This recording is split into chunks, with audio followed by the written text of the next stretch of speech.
皆さんこんにちは、五野へみきです。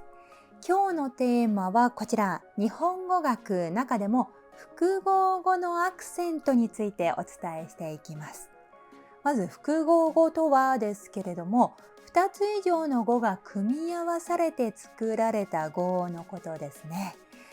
例えば箸置き、ガスコンロ、こういう単純な複合語もありますし、本棚、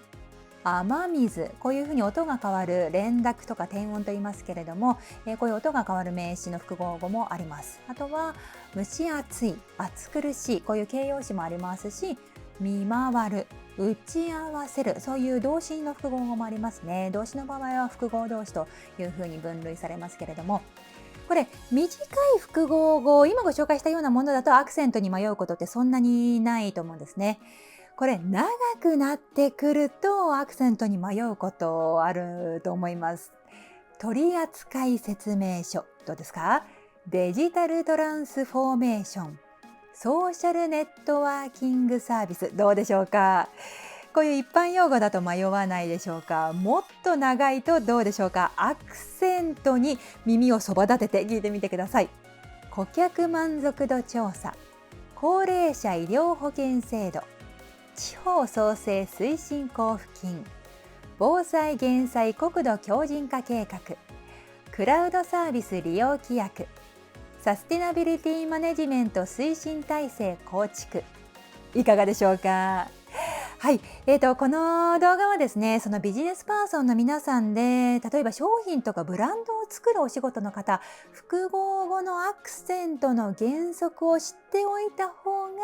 迷わないですね。新商品の正式なアクセントこれですというふうに決めておけば、プレゼンの時、CM を作る時困らないので知っておいた方がいいというのと、あとはビジネスパーソンの皆さんですと、部署名が長い方、部署名がカタカナの複合語だという方、うちの部署のアクセントはこうというふうに決めておいた方が電話の時とかプレゼンの時とか迷わないですね。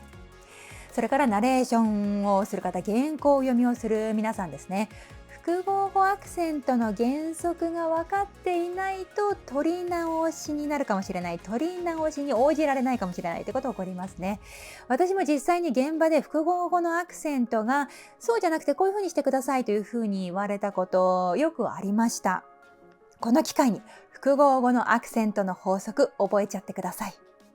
スピーチトレーニング。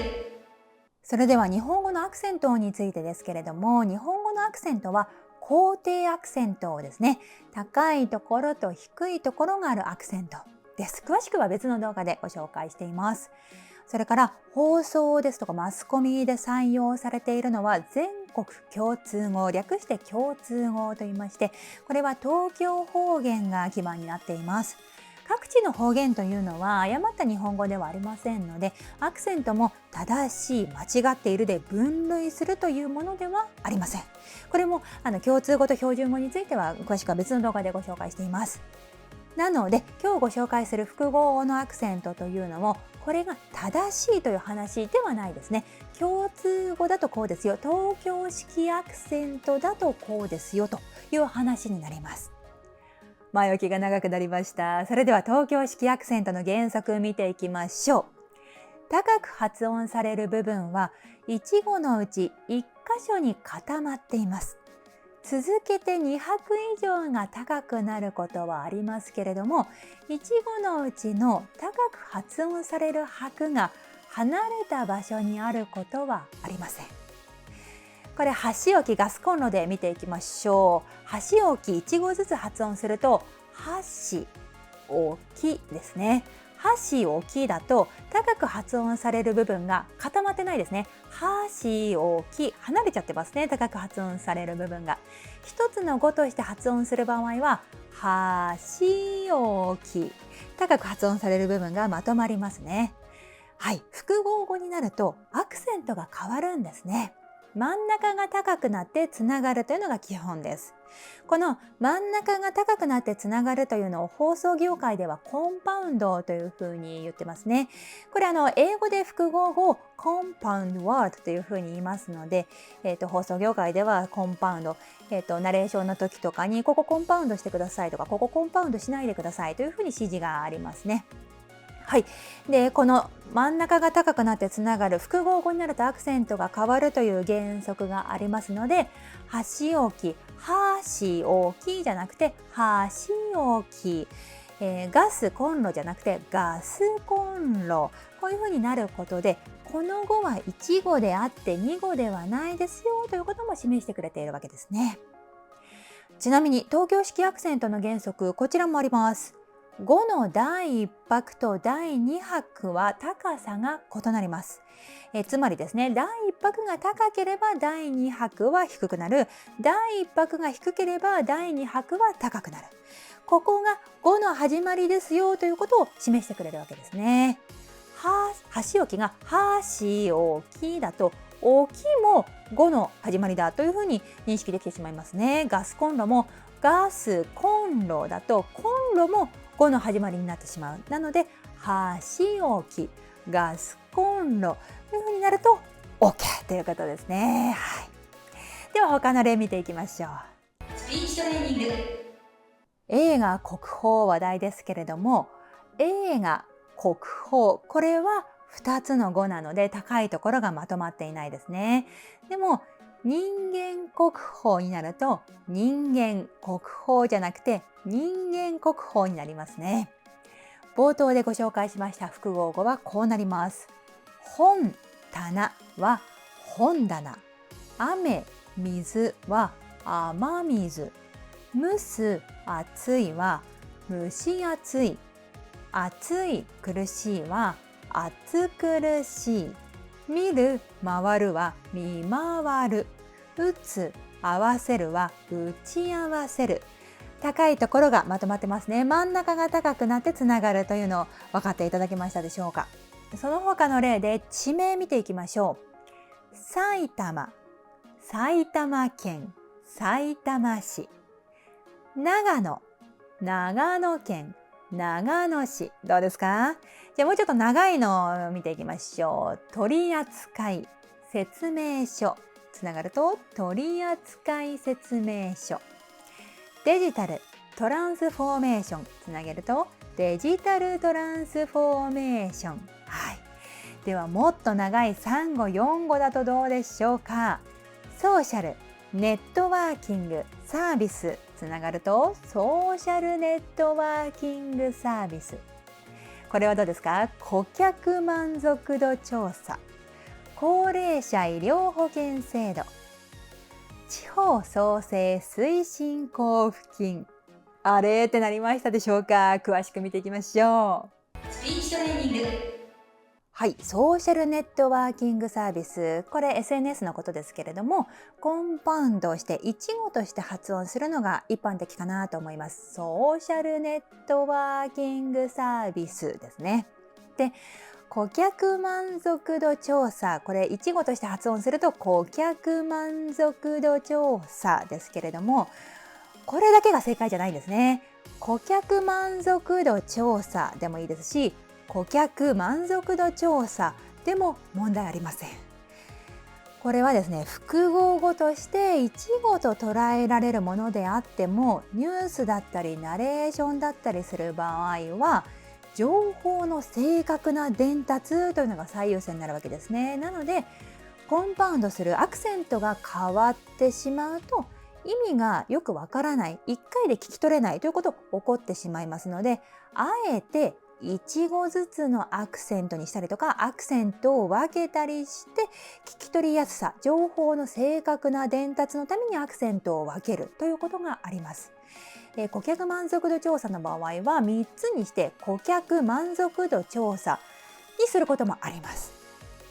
言葉を変えて問題ない場合はもう言葉変えちゃいますね。顧客の満足度を調べた結果にしてもいいですし、顧客満足度の調査というふうに「の」を入れる場合もありますね。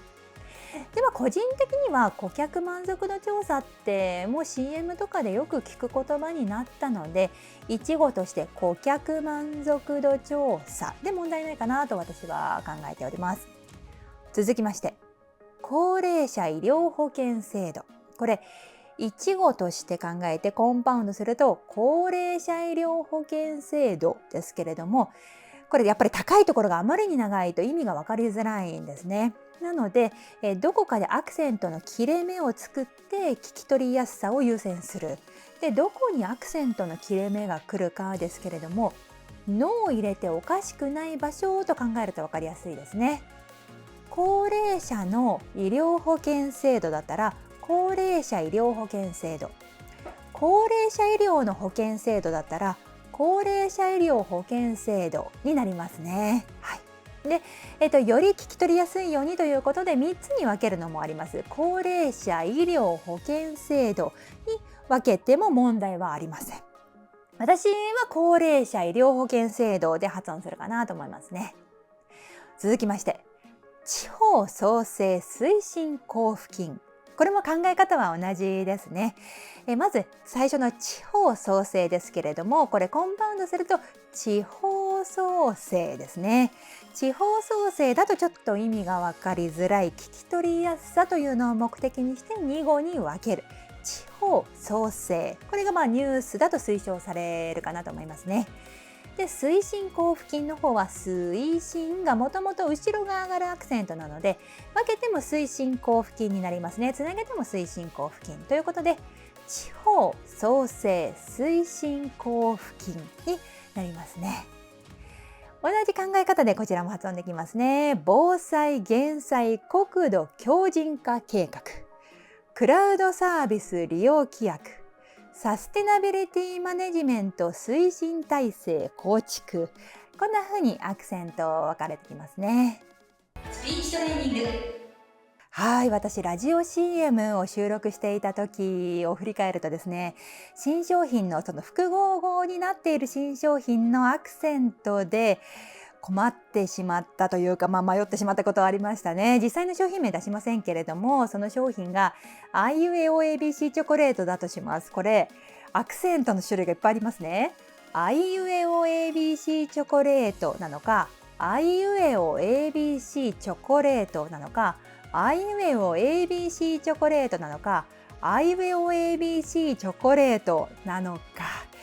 どこでコンパウンドするのが正式なんだろうというのが、下読み一人で練習している時は全くわからないわけですね。なので本番に、代理店の方とかクライアントの方とか大抵来てくださるのでお尋ねするんですね。どのコンパウンドが正式ですかというふうにお尋ねする。お尋ねするってことはよくあります。で、代理店の方もちょっとよくわからないです。クライアントの方もちょっとわからないですってなる場合もありますね。で、全パターン取ればいいんですけれども、その喋り手はよくてもスタジオの時間が決まっていたりもするので、ビジネスパーソンの方、商品とかブランドを作る方、あとは広報の方ですね。この新商品の正式なアクセントはこうですというのをあらかじめ決めておいた方が困らないですね。それから部署名が長い方ですね。サステナビリティマネジメント推進対策本部、こういう部署名の方はサステナビリティマネジメント推進対策本部なのか、サステナビリティマネジメント推進対策本部なのか、サステナビリティマネジメント推進対策本部なのか、これはその部署の皆さんで話し合って決めておくと、いざという時困らないですね。はい。それからナレーションをやっている方、原稿を読みをされている方、原稿に出てきた複合語が一般的な複合語なのか、自分でアクセントの区切りを考えていい語なのか、クライアントに確認すべき複合語なのかというのを判断できるようになるというのが第一歩ですね。スピーチトレーニング。ということで、五戸美希のスピーチトレーニングメルマガ配信しております。メルマガでも日本語学の話しておりますので、ぜひご登録ください。個別レッスンもあります。オンラインサロンもやっております。それから動画教材もあります。詳しくはプラン一覧をご覧ください。今日も最後までご覧いただきましてありがとうございました。